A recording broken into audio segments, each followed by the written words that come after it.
Kumusta sa lahat mga kaibigan? Nasa Weller Channel kayo? Ipapakita ko kung paano mag-download at mag-install ng texture packs para sa Minecraft.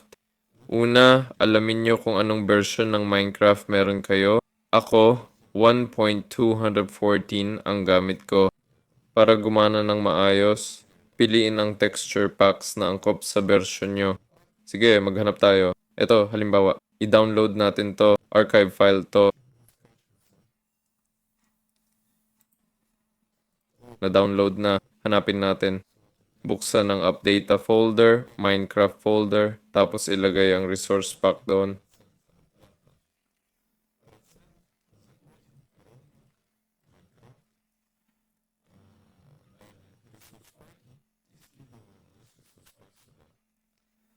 Pagkatapos bumalik sa Minecraft.